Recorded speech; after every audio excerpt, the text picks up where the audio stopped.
হাই friends, কি খবৰ? আমি আপনাদেৰকে আশা কৰি ভালো আছে। আমাৰও ভালো।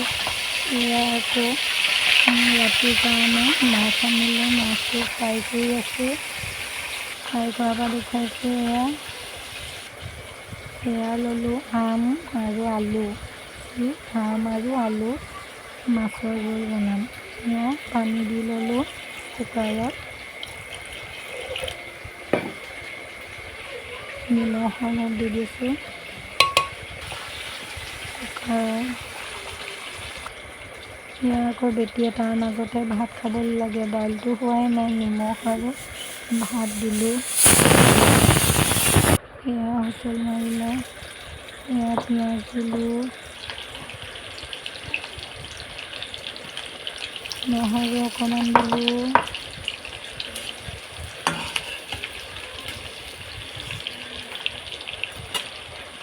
এয়া হালধি,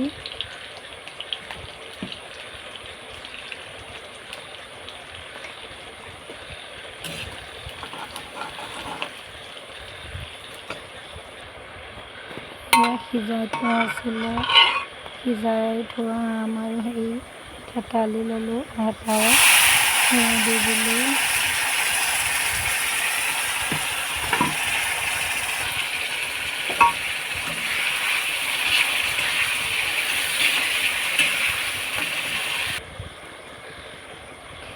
এয়া আদা আৰু জলকীয়া দিবলৈ পাহৰিলোঁ। জলকীয়াও নাছিলে দেই, জলকীয়া 2টা দিছোঁ। আকৌ বেটিয়েতো নোৱাৰিব খাব। বেটিয়ে বাৰু নাখায়েই, হ'লেও অকণমান এয়া আদা পিছত দিছোঁ। জলকীয়া মাত্ৰ 2টা আছিলে, গছত আছিলে আনিবলৈ। ৰাতিটো জলকীয়া চিঙিবই নাপায়।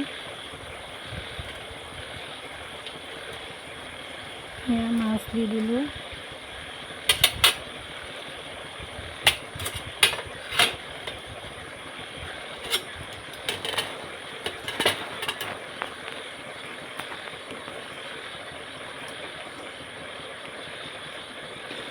কেনেকুৱা লাগিছে বনাব, খাবলৈতো বহুত টেষ্টি হৈছে।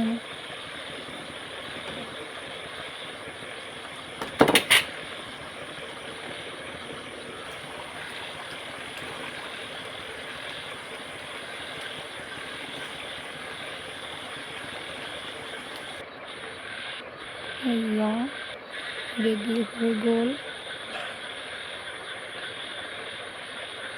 আম টেঙা জোল মাছ।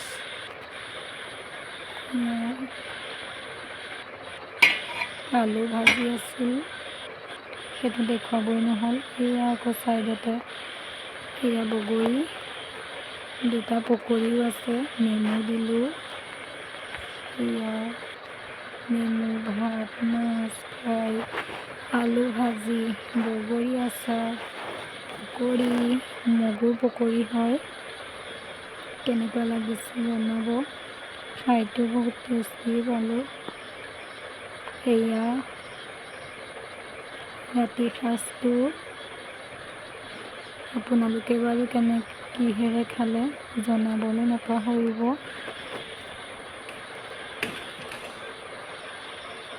এয়া চাই যদি ভাল লাগিলে লাইক আৰু কমেণ্ট এটা কৰিব দেই। আপোনালোকেও বনাই চাবচোন আম টেঙা মাছৰ জোল কেনেকুৱা লাগে। আমিতো বহুত টেষ্টি পালোঁ। এয়া ভিডিঅ'টো চোৱাৰ বাবে থেংক ইউ।